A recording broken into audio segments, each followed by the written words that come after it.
మనమంతా ఎదురు చూస్తున్నటువంటి ఆ సమయం రానే వచ్చింది. భారత్ పాకిస్తాన్తో యుద్ధానికి సైరన్ మోగించింది. రాష్ట్ర ప్రభుత్వం అలర్ట్ చేసింది. రాష్ట్ర ప్రజానికాన్ని కూడా సిద్ధం కావాలని చెప్పి ఆదేశాలు జారీ చేసింది. ఇటీవల కాలంలో 2 రోజులుగా అటు కేంద్ర రక్షణ మంత్రి రక్షణ కార్యదర్శితో, హోంశాఖ ముఖ్య కార్యదర్శితో, హోంశాఖ మంత్రితో, వివిధ దళాలకు సంబంధించినటువంటి చీఫ్లతో మోదీ భేటీ అవుతూనే ఉన్నారు. ఈ నేపథ్యంలో ఒక బిగ్ అలర్ట్ జారీ అయింది. రాష్ట్ర ప్రభుత్వాలకి యుద్ధం తాలూకు సైరన్ మోగించే విధంగా ఆదేశాలు జారీ చేసింది కేంద్ర ప్రభుత్వం. ప్రస్తుతం దాని తాలూకా బిగ్గెస్ట్ బ్రేకింగ్ న్యూస్ చూస్తున్నారు. ఆర్టీవీ స్క్రీన్ పైన యుద్ధానికి సైరన్ మోగింది. ఆ దిశగా కీలక నిర్ణయాలు తీసుకోబోతున్నారు. అటు దాయాది దేశాల పీక నొక్కేందుకు, వారిని అంతమొందించేందుకు, పాకిస్తాన్ని మట్టి కురిపించేందుకు భారత్ సంసిద్ధమైంది. వేగంగా చోటు చేసుకుంటున్నటువంటి ఈ పరిణామాల దృష్ట్యా భారత ప్రధాని నరేంద్ర మోదీ, రక్షణ శాఖ మంత్రి రాజ్నాథ్ సింగ్, హోంశాఖ మంత్రి అమిత్ షా ఎప్పటికప్పుడు విషయాల్ని పసిగడుతున్నారు. నిఘా వర్గాల ద్వారా సమాచారం తెలుసుకుంటున్నారు. పహల్గామ్ ఉగ్రదాడి ఘటన తర్వాత నుంచి పెద్ద ఎత్తున త్రివిధ దళాన్ని కూడా అరెస్ట్ చేశారు, ఫ్రీ హ్యాండ్ ఇచ్చారు. ఇప్పుడు రాష్ట్రాల వారీగా యుద్ధ సైరన్ని కూడా మోగించబోతున్నారు.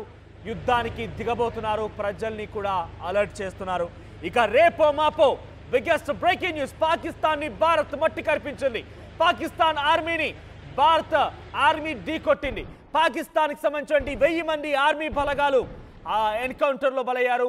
పాకిస్తాన్లోని సింధు దేశ్, పంజాబ్ ప్రావిన్స్, ఫక్తునిస్తాన్ ప్రాంతాల్లో, లాహోర్, కరాచీ లాంటి ప్రాంతాల్లో అక్కడి ఆర్మీ బలగాలను భారత్ దెబ్బ కొట్టింది. ఇటువంటి వార్తలనే రేపు మీరు వినబోతున్నారు. మరికొన్ని రోజుల్లోనే ఇటువంటి వార్తలతో పెద్ద ఎత్తున మీరు ఒక్కసారిగా పాకిస్తాన్ని అంతమొందించేటువంటి వార్తల్ని వినబోతున్నారు. సో మీకు చెప్తే కనుక రేపు ఇదే సమయానికి రాష్ట్ర వ్యాప్తంగా యుద్ధ సైరన్లు మోగబోతున్నాయి. రేపు మాక్ డ్రిల్ నిర్వహించబోతోంది భారత ప్రభుత్వం. ఇప్పటికే రాష్ట్రాల వారీగా ఆదేశాలు కూడా జారీ చేసినట్టు తెలుస్తోంది. అన్ని రకాలుగా డిఫెన్స్ చేసుకోవడానికి రేపు పాకిస్తాన్ పైన భారత్ ఎటువంటి దాడికి తెరలేకపోతుందంటే ఇంతవరకు ప్రపంచ దేశాల్లో ఎన్నడూ కూడా కని విని ఎరగని రీతిలో భారత ప్రభుత్వం పాకిస్తాన్ని అంతమొందించబోతోంది. పాకిస్తాన్ టెర్రరిజాన్ని పూర్తిగా లేకుండా చేయబోతోంది. సో డెఫినెట్ గా వాళ్ళు కూడా ఏం చూస్తూ ఊరుకోరు. కొంత ప్రతిఘటన దాడి కూడా ఉండే అవకాశం ఉంది. కొన్ని ప్రాంతాల్లో వారు కూడా దాడులు చేయొచ్చు. ఈ నేపథ్యంలోనే ఒకవేళ కనుక ప్రతి దాడి జరిగితే ఏం చేయాలి, ఎలా ఉండాలి, ప్రజల అప్రమత్తంగా ఉండాలి, పోలీస్ శాఖ వారు ఏం చేయాలి, రాష్ట్రాల ప్రభుత్వాలు ఏం చేయాలి, అన్ని రకాలుగా ఎలా చేయాలనేటువంటి ఒక ఆలోచనతో భారత ప్రభుత్వం రేపు మాక్ డ్రిల్ నిర్వహించబోతున్నారు. ఒకసారి ఈ సౌండ్ వినండి.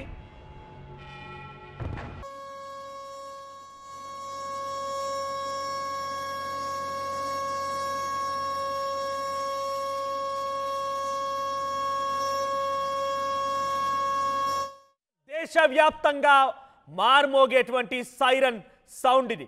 రేపు దేశవ్యాప్తంగా మాక్ డ్రిల్ నిర్వహించబోతున్నారు. పలు కీలకమైన నగరాలు, పట్టణాలు, అనేక చోట్ల కూడా ఈ మాక్ డ్రిల్ జరగబోతున్నాయి. సో పాకిస్తాన్ పై భారత్ యుద్ధానికి తెరలేపింది. భారత పాకిస్తాన్ని మట్టు పెట్టడం ఖాయంగా కనబడుతోంది. అటు నేవీ దళాలు సిద్ధంగా ఉన్నాయి, ఇండియన్ ఎయిర్ ఫోర్స్ సిద్ధంగా ఉంది, మరోవైపుగా ఇండియన్ ఆర్మీ కూడా సిద్ధంగా ఉంది. సో త్రివిధ దళాలకి ఫ్రీ హ్యాండ్ ఇచ్చారు. ఏ క్షణమైన పాకిస్తాన్ వైపుగా మిస్సైల్ దూసుకెళ్లొచ్చు. ఏ క్షణమైన పాకిస్తాన్ వైపుగా మన పృథ్వీ, అగ్ని, బ్రహ్మోస్ మిస్సైళ్లు లాంచ్ చేయొచ్చు. అక్కడ పాకిస్తాన్ వైపుగా టార్గెట్గా అన్ని రకాలుగా సంసిద్ధంగా ఉండొచ్చు. కాబట్టి ఇక్కడ నేను మళ్ళీ చెప్తున్నాను, పాకిస్తాన్ కూడా ఏం చూస్తూ ఊరుకోరు. కొంత వారికి ఎటువంటి ధైర్యం లేదు, భారత్ ఎదుర్కొనే ఢీకొనేటువంటి సత్తా లేదు. కానీ కొంతమంది ఇక్కడటువంటి స్లీపర్ సెల్ సహాయంతో కానివ్వండి, కొంత పాకిస్తాన్ సానుభూతి పరులు, టెర్రరిజాన్ని ప్రోత్సహించే వాళ్ళ యొక్క ఆ దురుద్దేశం కానివ్వండి, ఇక్కడ కూడా కొన్ని దాడులు జరగవచ్చు. నేను ముందస్తుగానే మీకు హెచ్చరికలు జారీ చేస్తున్నారు. భారత ప్రభుత్వం కూడా ఆలోచన ఇదే, భారత ప్రభుత్వం చేయాలనుకున్నటువంటి లక్ష్యం కూడా ఇదే. సో భారత ప్రభుత్వం పైన, భారతీయుల పైన పాకిస్తాన్ కూడా కొంత ప్రతిఘటించే అవకాశం ఉంది. కాబట్టి నిజంగానే కనుక జరిగితే మన శాటిలైట్ కనుక డిస్కనెక్ట్ అయిపోయి ఉంటే, ఒకసారి ఉదాహరణగా మీకు ఇజ్రాయెల్ ఇరాన్ వార్ జరుగుతున్న నేపథ్యంలో ఇజ్రాయెల్ లెబనాన్ ఈ వార్ కానివ్వండి, రష్యా ఉక్రెయిన్ వార్ జరుగుతున్న పరిణామాలు మీకు కనుక గుర్తు చేస్తే అక్కడ కమ్యూనికేషన్ కట్ అయిపోయింది. ఆ తర్వాత అక్కడ ప్రజలకి ఒకరికొకరంటే కమ్యూనికేషన్ లేదు, ట్రాన్స్పోర్టేషన్ కొలాప్స్ అయిపోయింది, అక్కడ హాస్పిటలైజేషన్ లేకుండా పోయింది. సో అటువంటి పరిణామాలు కూడా అక్కడ చోటు చేసుకున్నాయి. దాంట్లో ఒక 10% మనం ముందుగా అంచనా వేద్దాం. ఏమాత్రం కూడా నేను చాలా కాన్ఫిడెంట్గా ధైర్యంగా చెప్పగలుగుతున్నాను, మేరా భారత్ మహాన్, మన భారతీయుల్ని కొట్టే సత్తా పాకిస్తాన్కి ఎట్టి పరిస్థితి. చాలామంది ఎక్స్పర్ట్స్తో, చాలామంది మాజీ రిటైర్డ్ ఆర్మీ పర్సనల్స్తో, ఆర్మీ మేజర్స్తో ఆర్టీవీ అనేక సార్లు మీకు అందరికీ వివరణ ఇచ్చే ప్రయత్నం చేసింది, వారితో మాట్లాడించింది. సో వారందరూ కాన్ఫిడెంట్గా చెప్తున్నారు పాకిస్తాన్ అనేది ఒక చిన్న చీమ లాంటిది. కానీ కొన్ని సందర్భాల్లో వారు ప్రతిఘటించే అవకాశం ఉంది. కాబట్టి నిజంగానే అది కనుక జరిగితే, కమ్యూనికేషన్స్ కట్ అయితే ఏం చేయాలి? ప్రజల మధ్యలో కమ్యూనికేషన్ ఎలా ఉంచాలి? ప్రజలకి యుద్ధం తాలూకు అలర్ట్ ఎలా ఇవ్వాలి? ప్రజల్ని ఎలా అలర్ట్ చేయాలి? ఇటువంటి విషయాలపైన కూడా భారత ప్రభుత్వం ఆలోచన చేసింది. కాబట్టి రేపు మాక్ డ్రిల్ చేయబోతోంది. ఇవే సైరన్లు దేశవ్యాప్తంగా మారుమోగించబోతోంది. ఆ తర్వాత నిజంగానే కనుక కమ్యూనికేషన్ కట్ అయిపోతే రేడియో ద్వారా ఎటువంటి కమ్యూనికేషన్ ఇస్తాం, లేదు అనుకుంటే కనుక మనం సైలెన్స్ ద్వారా ఎటువంటి కమ్యూనికేషన్ ఇస్తాం, అనౌన్స్మెంట్స్ ఎలా చేస్తాం, ఇటువంటిది చేయబోతోంది. నిజంగా ప్రజలపైన గగనతలం నుంచి దాడులే కనుక జరిగితే ప్రజలు రక్షించుకోవాలి, ఇలా తమ తాముగా స్వీయ నియంత్రణలో ఉండాలి, స్వీయ రక్షణలో ఉండాలనేది ప్రజలకు కూడా నేర్పించబోతున్నారు. మరి ముఖ్యంగా పోలీసులకు కూడా కొన్ని ఆదేశాలు జారీ చేయబోతున్నారు. నిజంగా దాడులు కనుక జరిగితే, యుద్ధమే కనుక తెరలేపితే ఎలా ఉండాలనే విషయం పైన రేపు పోలీసులకు కూడా మాక్ డ్రిల్ ఉండబోతోంది. మరీ ముఖ్యంగా ఇండస్ట్రీస్, సో ఎక్కడ తలదాచుకోవాలి, ఎలా ఉండాలి, ప్రముఖమైనటువంటి ఇండస్ట్రీస్ కానివ్వండి, పోర్ట్లు, మన ఎయిర్పోర్ట్లు, ప్రభుత్వ రంగ కార్యాలయాలు, వీటిపైన కూడా దాడులు జరిగితే మనం ఎలా ఉండాలి, ఇటువంటి విషయాలపైన రేపు ఇదే సమయానికి యుద్ధ సైరన్లు మోగించి ఒక మాక్ డ్రిల్ నిర్వహించబోతున్నారు. దేశవ్యాప్తంగా ఈ మాక్ డ్రిల్స్ ఉండబోతున్నాయి. రేపు ఉదయాన ఈ సమయానికే ఈ మాక్ డ్రిల్స్ కండక్ట్ చేయబోతున్నారు. సో దీంట్లో ఎవరెవరు ఉంటారు, ఏ రకంగా పాల్గొంటారంటే కనుక అటు సివిల్ డిఫెన్స్ వార్డెన్లు, వాలంటీర్లు, హోంగార్డులు, NCC cadets, NSS cadets, Nehru యువ కేంద్రాలు, స్కూల్స్ అండ్ కాలేజెస్, అన్ని విభాగాలకు సంబంధించిన వారందరూ కూడా ఈ మాక్ డ్రిల్స్ లో భాగస్వామ్యం చేయబోతున్నారు. ఈ మాక్ డ్రిల్స్ లో వారందరి చేత మాక్ డ్రిల్ చేయించబోతున్నారు. ప్రజలకి అలర్ట్ జారీ చేయబోతున్నారు. బహుశా మీరు ఉండేటువంటి ప్రాంతంలో కూడా ఈ మాక్ డ్రిల్ జరగబోతోంది. యుద్ధమే కనుక జరిగితే మనల్ని మనం ఎలా రక్షించుకోవాలి, ఎలా ముందుకు వెళ్ళాలి, ఎలా మనల్ని మనం కాపాడుకోవాలి, కాపాడుకుంటూనే శత్రు దేశం పైన ఎటువంటి యుద్ధాన్ని మనం ప్రకటించాలి, భారత ఆర్మీకి ఏ విధంగా సహకరించాలి. కమ్యూనికేషన్ కట్ అవుతుంది, ఇంటర్నెట్ కట్ అవుతుంది, మీ ఫోన్లు పనిచేయవు, మీకు ఇంటర్నెట్ పనిచేయదు, కనీసం మీకు సమాచారం ఇచ్చడానికి ఏ ఒక్క మాధ్యమం కూడా పనిచేయదు. ఈ నేపథ్యంలోనే అనౌన్స్మెంట్స్ ఎలా వినాలి, సైరన్ మోగించేటువంటి విషయంలోనే ఎలా అర్థం చేసుకోవాలి, ఇలా అన్ని విషయాలపైన మీకు అవగాహన కల్పించబోతున్నారు. ఎలా వ్యవహరించాలనే దానిపైన అవగాహన కల్పించబోతున్నారు. ప్రజలు ఆందోళన గురి కాకుండా వారికి ఎలాంటి సూచనలు చేయాలి, సైరన్ ఇచ్చి ఎలా అప్రమత్తం చేయాలి, కీలకమైనటువంటి ఇండస్ట్రీస్, ప్రభుత్వ రంగ సంస్థలు ఎలా కాపాడుకోవాలి, ఇటువంటి అంశాలపైన చాలా కీలకమైనటువంటి మాక్ డ్రిల్ రేపు జరగబోతోంది. రేపు ఇదే సమయానికి ఇందాక మీరు ఉన్నారు కదా, ఆ సైరనే మారుమోగబోతోంది, మీ యొక్క చెవుల్లో ప్రతిధ్వనించబోతోంది. ఇవన్నీ యుద్ధానికి సంకేతాలు, యుద్ధానికి మనం అన్ని రకాలుగా సంసిద్ధంగా ఉన్నటువంటి చెప్పేటువంటి మాటలు. ఒకసారి ఈ విషయం పైన ఏం జరగబోతోంది, ఎలా జరగబోతోంది, ఎప్పుడు చేస్తారు, ఎలా చేస్తారు, ఈ విషయం పైన రాజ్నాథ్ సింగ్ కేంద్ర రక్షణ శాఖ మంత్రి మాట్లాడుకోవచ్చారని ఏం మాట్లాడారో చూద్దాం. ఆ తర్వాత మరిన్ని డీటెయిల్స్ మీకు చెప్పే ప్రయత్నం చేస్తాం. साथियों, एक रक्षा मंत्री के रूप में मेरा दायित्व है कि मैं अपने सैनिकों के साथ मिलकर देश की सीमाओं की सुरक्षा सुनिश्चित करूं, और मेरा यह दायित्व है कि अपनी सेना के साथ मिलकर देश के ऊपर आंख उठाने वालों को मुंहतोड़ जवाब दूं। तो नरेंद्र मोदी जी को अच्छी तरह जानते हैं,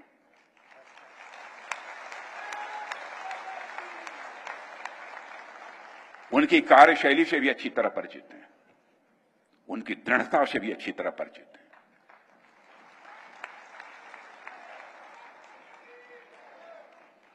जोखिम उठाने का भाव किस तरीके से उन्होंने सीखा है अपने जिंदगी में, उससे भी आप अच्छी तरह समझते हैं। मैं आपको आश्वस्त करना चाहता हूं कि प्रधानमंत्री मोदी जी के नेतृत्व में जैसा आप चाहते हैं वैसा होकर रहे। రైట్, ఇందులో రక్షణ మంత్రి రాజ్నాథ్ సింగ్ ఏం చెప్పారు తెలుసా? మీరు కోరుకున్నరే, అంటే భారతీయులుగా మనం కోరుకుంటున్న ఈ దయాది దేశాన్ని, ఈ పాపిష్టి పాకిస్తాన్ ఉగ్రవాదులని, అక్కడి ఆర్మీని, అక్కడి ప్రజాప్రతిని అంతమొందించాలని లక్ష్యంతో మనం ఉన్నాం కదా. మీరు కోరుకుంటున్నరే ప్రధాని నరేంద్ర మోదీ చేయబోతున్నారు, అదే జరగబోతోంది. అంటే దీని తాలూకా ఉదాహరణ ఏంటి? యుద్ధం జరగబోతోంది, యుద్ధానికి అన్ని రకాలుగా సంసిద్ధంగా ఉంది. ప్రధాని మోదీ నిజంగా యుద్ధం చేయాలనే ఆలోచనతో ఉన్నారని మాత్రం చాలా సుస్పష్టంగా అర్థమవుతోంది. సో మీ వంతుగా మీరు కూడా బాధ్యతగా తీసుకోండి. డెఫినెట్గా నిజంగా అటువంటిది ఒక యుద్ధం కనుక వస్తే మన వంతు బాధ్యతగా మనం ఏం చేయాలని చెప్పి పదే పదే చెప్తున్నాం కదా. మీ చుట్టూ ఉండేటువంటి వారిని, అనుమానితులని వెంటనే గమనించండి. ఎందుకంటే భారతదేశం అనేది ఇట్స్ సబ్ కాంటినెంట్, ఒక ఖండంలో ఏ రకంగా అయితే విభిన్న జాతులు, విభిన్న మతాలు, విభిన్న కులాలు, విభిన్న వర్గాలు, విభిన్నకు సంబంధించినటువంటి ఆచార పద్ధతులు, విభిన్న అలవాట్లు ఏ రకంగా అయితే ఉంటాయో భారతదేశంలో కూడా అదే రకంగా ఒక సబ్ కాంటినెంట్గా చెప్పబడుతూ ఉంటుంది. సో ఈ నేపథ్యంలోనే మన దగ్గర కూడా ఇటువంటి విభిన్నమైనటువంటి వ్యక్తులు ఉంటారు. కాబట్టి మీ దగ్గర ఉన్న కనుక ఈ విభిన్నమైన వ్యక్తుల్లో నుంచి అనుమానితులు, పాకిస్తాన్ మద్దతుదారులు, పాకిస్తాన్ పాపిస్టి కుక్కల్ని మద్దతుగా నిలిచేవారు, వారికి సహకరించేవారు ఎవరైనా కనుక ఆ పిచ్చి కుక్కలే మీ మధ్యలో కనుక ఉంటే వెంటనే పోలీసులకు సమాచారం ఇవ్వండి. రేపు ఇదే సమయానికి ఒకసారి పీసీఆర్ మళ్ళీ సైరన్ ప్లే చేసుకోండి.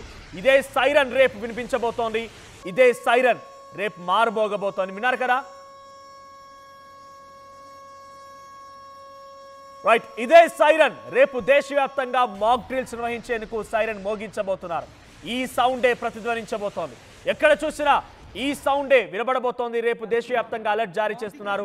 ప్రతి ఒక్కరు కూడా దీంట్లో పాల్గొనవలసిందిగా కేంద్ర ప్రభుత్వం నుంచి ఆదేశాలు వచ్చాయి. సో ఇప్పటికే రాష్ట్రాల వారికి ఆదేశాలు జారీ చేశారు. పోలీసులకి, అందరికీ, ఆర్మీ బలగాలకు కూడా ఆదేశాలు వచ్చాయి.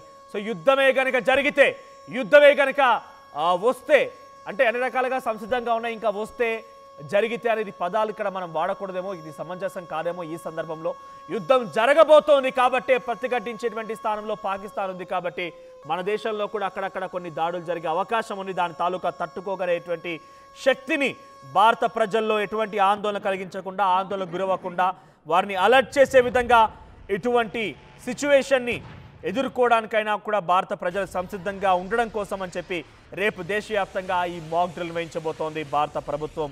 సో అటువైపుగా పాకిస్తాన్కు అణచివేస్తోంది. పాకిస్తాన్ వైపుగా ఇప్పటికే సింధు జలాల్ని నిలిపివేసింది. అక్కడ జల విద్యుత్ ఉత్పత్తి జరగడం లేదు. అక్కడ ఎటువంటి పరిస్థితుల్లో కూడా ప్రొడక్షన్ లేదు. అక్కడ అగ్రికల్చర్ యూసేజ్ కోసం వాటర్ లేవు, తాగడానికి నీళ్ళు లేవు. అనేక రకాలుగా ఇబ్బంది పడుతోంది. నీటి బాంబుని పేల్చుతూ చాలా సైలెంట్గా అక్కడికి వెళ్లకుండా అనే ఒక బిగ్గెస్ట్ బాంబుని అక్కడ పేల్చేసింది భారత ప్రభుత్వం. సో నిన్న అటు కేంద్ర రక్షణ కార్యదర్శితో రాజేష్ కుమార్తో భేటీ తర్వాత ఈ నిర్ణయం తీసుకున్నట్టు తెలుస్తోంది. దేశవ్యాప్తంగా నిఘా వర్గాలు కూడా ఒక అంచనా వేస్తున్నాయి. పలు చోట్ల ఉగ్రదాడులు జరిగే అవకాశం ఉన్నట్టుగా ఆ నిఘా వర్గాలు అంచనా వేస్తున్నాయి. మరి ముఖ్యంగా కొన్ని కీలకమైన జోన్స్ ఉన్నాయి. గతంలో ముంబై, హైదరాబాద్ లాంటి ప్రాంతాల్లో కూడా బాంబుల దాడులు జరిగాయి. బాంబు పేలుళ్ళు మనం చూసాం. కాబట్టి అటువంటి సందర్భాల్లో మనం కొంత అలర్ట్గా ఉండాలి అని చెప్పి కూడా మరోసారి భారత ప్రభుత్వం అలర్ట్ జారీ చేస్తోంది. ఇక్కడ కొంత హై అలర్ట్ని జారీ చేయడంతో పాటుగా అక్కడ నిజంగానే కనుక జరిగితే ఏం చేయాలనే విషయం పైన ప్రజలకి ఒక మాక్ డ్రిల్ రూపంలో విషయాన్ని చెప్పబోతోంది. మరీ ముఖ్యంగా సింధు జలాల్ని ఏమాత్రం కూడా కిందికి వదిలే ప్రసక్తే లేదు. కాబట్టి కొన్ని కీలకమైన ప్రాజెక్టులని పూడికి తీత కార్యక్రమం, అంటే అక్కడ కనుక పూడిక తీస్తే ఎక్కువ మొత్తంలో నీళ్లు మనం స్టోర్ చేసుకోవచ్చు. కాబట్టి అటువంటి కార్యక్రమాన్ని కొనసాగిస్తోంది. బగలిహార్, సలాల్ జలాశయాల్లో తొలిసారిగా ఈ పూడిక తీత కార్యక్రమం కొనసాగుతోంది. సో నీటి బాంబు, అలా తర్వాత ఎల్ఓసి వెంట దాడులకి, సైనిక చర్యలకి ఎదురుదాడి, తర్వాత పాక్ ఉద్రిక్తతల నేపథ్యంలో అటు దేశ విదేశాల నుంచి వచ్చేటువంటి సపోర్ట్, ఇవన్నీ చూసుకొని కలగలుపుకొని భారత ప్రభుత్వం ముందుకు వెళ్తోంది. సో ఒకసారి మీరు కూడా నాతో పాటు చెప్పండి, మేరా భారత్ మహాన్. ఎట్టి పరిస్థితుల్లో కూడా మన ప్రజల్లో మనోస్థైర్యాన్ని, ధైర్యాన్ని దెబ్బ తీయకూడదు. మనం వారికి చాలా మద్దతుగా ఉండాలి, పెద్ద ఎత్తున వారికి సపోర్ట్గా నిలవాలి. భారత ప్రభుత్వానికి, భారత ఆర్మీకి సహకరిస్తూ మన భారతదేశపు జెండాని రెపరెపలాడించాలి.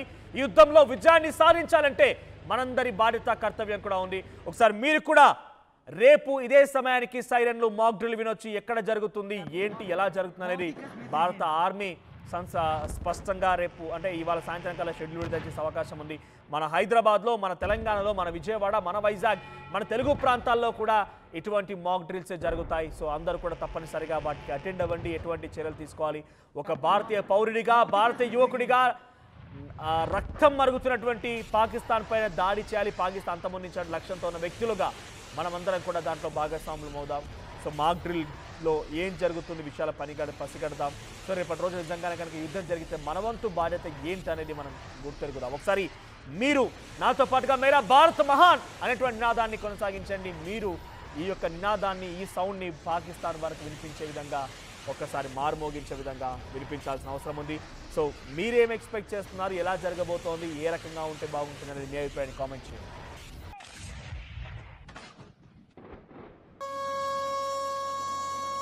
ప్రపంచంలో ఏ మూల ఏ క్షణం ఏం జరుగుతుందో వేగంగా తెలుసుకోవడానికి తొలి వెలుగు వాట్సాప్ ఛానల్ని ఫాలో చేయండి.